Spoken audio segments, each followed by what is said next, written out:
And the people saw that Moses lagged in coming down from the mountain. And the people assembled against Aaron and said to him, "Rise up, make us gods that will go before us."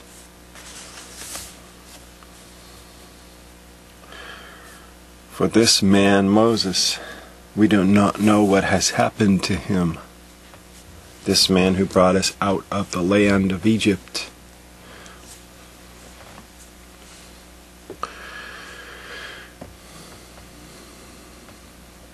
So what were they saying?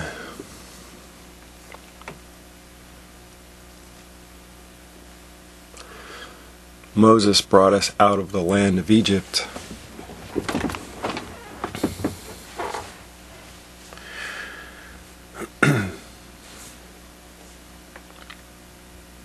When it was obviously God who brought them out of the land of Egypt. But what happened? What was the tendency of the people? This is what's important to see. To see it in the people and then to see it in ourselves. In order to make any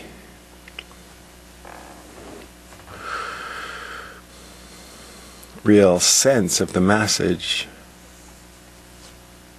that's in these stories. Stories that we heard over and over and over. And heard thousands of talks about.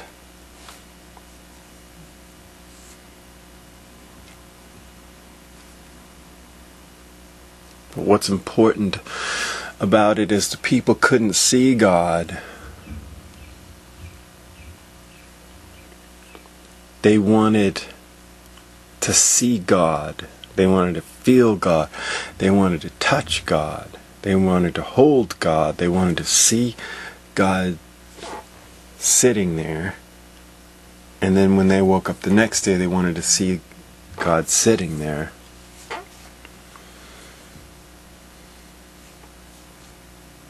And this leader who brought them out of the land of Egypt, they didn't see him either. They needed to see. They needed to be able to look and see that Moses was still there. And they couldn't.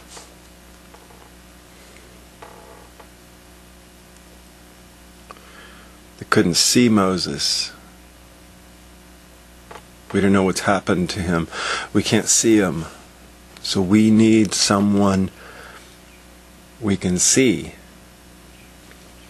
So we're making you our new leader.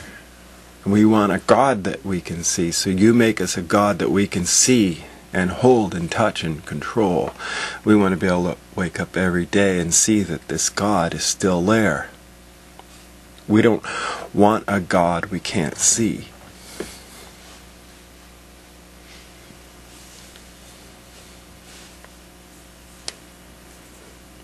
And the idea is to find a connection with what those people were doing that was so heinous.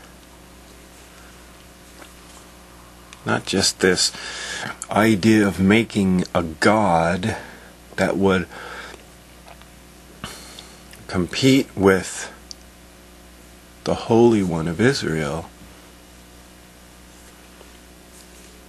It's what drove them to make the God they wanted. It's not what they did, it's what drove them to do what they did. It's what lived in them to make them want to do that. Not just some abstract notion of sin, of evil. They were evil, so they made this God. Beginning and end of story. Well, end of story was when they got killed by the scourge.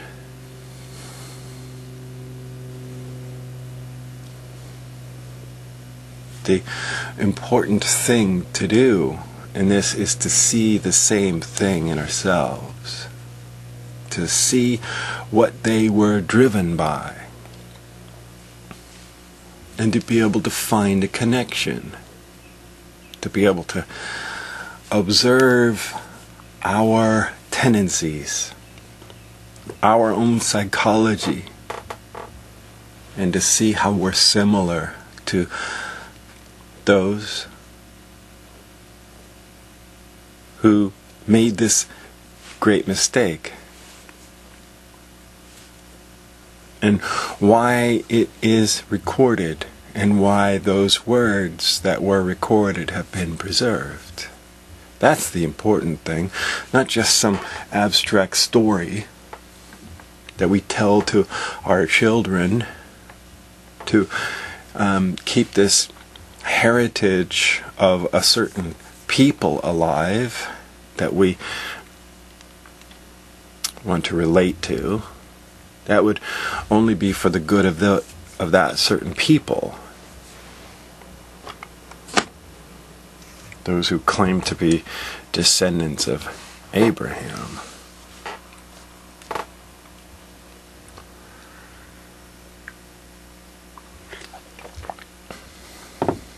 And it's not just to say, don't make gods, don't make figurines and call them gods. I mean, that's so far removed from our experience anyway, that it has no bearing.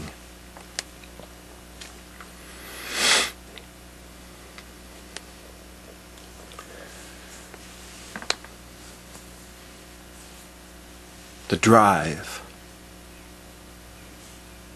the craving to be able to have a God that the people could know was stable and not going to leave them. The craving to not have a God they couldn't control. And the reason that's important to a discussion of the Son of God is because the same thing happened.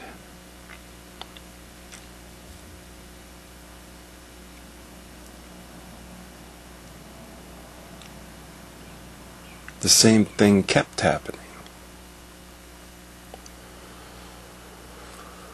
The same thing happens over and over.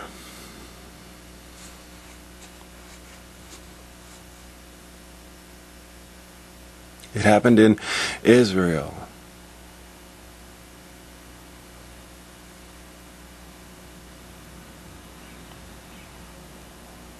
It happened in Judah before that. The reason why Israel was broken off from Judah.